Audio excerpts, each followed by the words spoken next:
নমস্কার বন্ধুরা, সকলকে আমার চ্যানেলে স্বাগত। অবশেষে রাজ্য সরকারি কর্মচারী এবং পেনশনারদের পাশাপাশি এবার গ্র্যান্ট ইন এড স্তরের সমস্ত ধরনের সকল সরকারি কর্মচারী এবং সমস্ত ধরনের পেনশনার বা ফ্যামিলি পেনশনারদের জন্য অবশেষে সুখবর জারি করা হলো। তাদের জন্য রাজ্য সরকারের অর্থ দপ্তর থেকে সুপ্রিম কোর্টের নির্দেশ মতো বকেয়া ডিএ এরিয়ায় প্রদান করার অর্ডার জারি করা হয়েছে।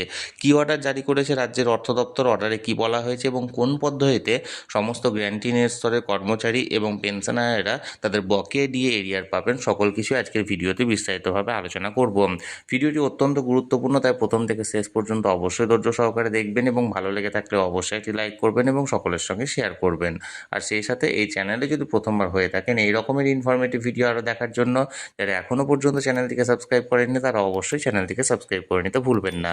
তাহলে চলুন আমরা বিস্তারিত জেনে নিই। দেখুন, এই অর্ডারটি জারি করা হয়েছে government of West Bengal finance department audit branch Nabanna, Howrah থেকে। ডেটটা দেখুন 30শে মার্চ 2026, অর্থাৎ গতকালকে এই অর্ডারটি জারি করা হয়েছে এবং তার পাশে দেখুন এখানে মেমো নাম্বার দেওয়া হয়েছে।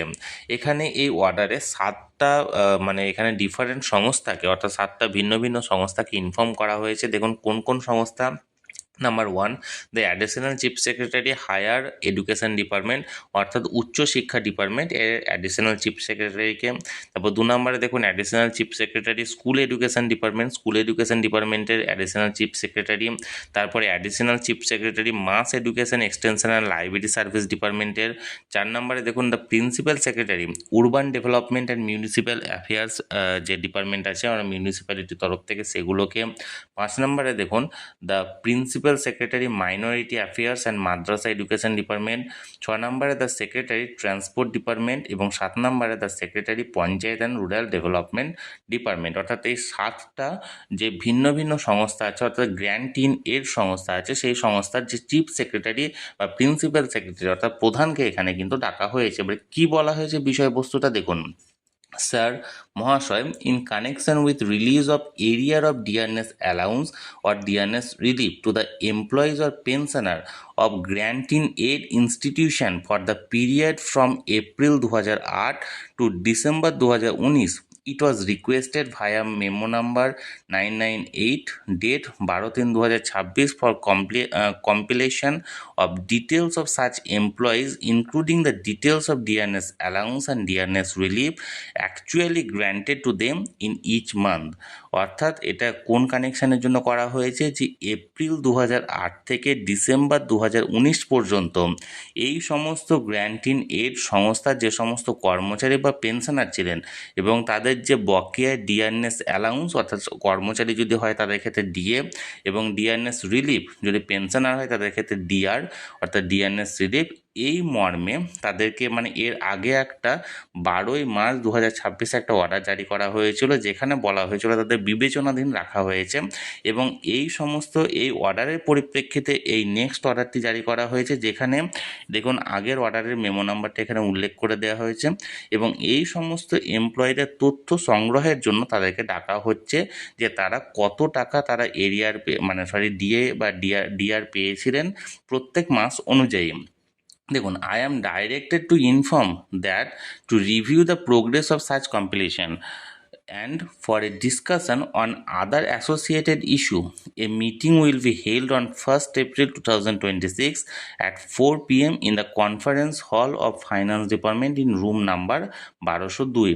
এই সংক্রান্ত এবং এছাড়াও আরও অন্যান্য সমস্ত বিষয় সংক্রান্ত আমি একটা মিটিং এখানে অ্যারেঞ্জ করেছি, যে মিটিংটা হবে 1st এপ্রিল অর্থাৎ 1 এপ্রিল বিকেল 4টের সময় ফাইন্যান্স ডিপার্টমেন্টের রুম নাম্বার 1202 কনফারেন্স হলে। I am further directed to request you to kindly attend the meeting along with the officer in charge looking after the establishment or amount section and the financial advisor to your department and any other officer you deem necessary. The meeting will be chaired by the Additional Chief Secretary Finance Department। অর্থাৎ এই মিটিংটি পরিচালনা করা হবে finance department অর্থ দপ্তরের যে additional chief secretary আছে তার দ্বারা। অর্থাৎ এক কথায় বলতে গেলে পুরো বিষয়টা হলো এমন যে এর আগে গত 13ই মার্চ একটা অর্ডার জারি করা হয়েছিল, পরপর 3টি অর্ডার জারি করা হয়েছিল। প্রথম যে অর্ডারটি ছিল সেটা ছিল রাজ্যের সমস্ত রাজ্য সরকারি কর্মচারীদের যে বকেয়া ডিএ প্রদান সেই বিষয়ে। দ্বিতীয় অর্ডারটা ছিল সমস্ত পেনশনারদের, অর্থাৎ রাজ্য সরকারি যে সমস্ত পেনশনার আছেন তাদের বকেয়া ডিএ রিলিজের বিষয়টা। এবং তৃতীয়টা ছিল সমস্ত গ্র্যান্ট ইন এড সংস্থার যে সমস্ত সরকারি কর্মচারী এবং পেনশনারটা আছেন তাদেরটা বিবেচনাধীন রইল, তাদেরটা নিয়ে পরে ডিসাইড করা হবে। এবার ওই থার্ড যে মেমো নাম্বারটা ছিল সেই মেমো নাম্বার দিয়ে তার একটা ফার্দার অর্ডার এখানে অর্থ দপ্তরের তরফ থেকে জারি করা হয়েছে। এবং সেখানে বলা হয়েছে যে সমস্ত গ্র্যান্ট ইন এড সংস্থা, এখানে 7টা যে মূল সংস্থা আছে অর্থাৎ 7টা ডিপার্টমেন্ট, সেই 7টা ডিপার্টমেন্টে অ্যাডিশনাল চিফ সেক্রেটারি এবং প্রিন্সিপাল সেক্রেটারিকে এখানে 1 এপ্রিল বিকেল 4টের সময় 1202 নম্বর যে রুম, সেই রুমের কনফারেন্স হলে এখানে একটা মিটিং অ্যারেঞ্জ করা হয়েছে। যে মিটিংটা ডাকা হয়েছে রাজ্যের অর্থ উপদেষ্টা যেটা আছে অ্যাডিশনাল চিফ সেক্রেটারি, তার দ্বারা এই মিটিংটা পরিচালনা করা হবে। এবং সেখানে এই বকেয়া ডিএ বা ডিআর সংক্রান্ত যে আলোচনা আছে বা কত সংখ্যক কর্মী ছিলেন বা কত সংখ্যক পেনশনার আছেন তাদের ব্যাপারে এখানে তথ্য নেওয়া হবে। অর্থাৎ আগামীকালকে এই মিটিংটি হতে চলেছে এবং এই মিটিংয়ের পর কি কি ডিসিশন নেওয়া হলো, অর্থাৎ কি কি পদ্ধতিতে এই বকেয়া ডিএ বা ডিআরটা প্রদান করা হবে সেই সংক্রান্ত সমস্ত কিছু নির্যাস উঠে আসবে।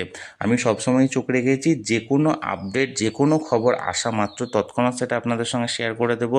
তাই যারা যারা এখনও পর্যন্ত এই চ্যানেলটির সঙ্গে যুক্ত নেই অবশ্যই চ্যানেলটিকে সাবস্ক্রাইব করে চ্যানেলটির সঙ্গে যুক্ত হয়ে যান। আর এই ভিডিওটি ভালো লেগে থাকলে অবশ্যই একটি লাইক করুন এবং সকলের সঙ্গে শেয়ার করুন। আর সেই সাথে এই চ্যানেলে যদি প্রথমবার হয়ে থাকেন এই রকমের ইনফরমেটিভ ভিডিও আরও দেখার জন্য যারা এখনও পর্যন্ত এই চ্যানেলটিকে সাবস্ক্রাইব করেননি তারা অবশ্যই চ্যানেলটিকে সাবস্ক্রাইব করে রাখুন। ধন্যবাদ, দেখা হচ্ছে পরের ভিডিওতে।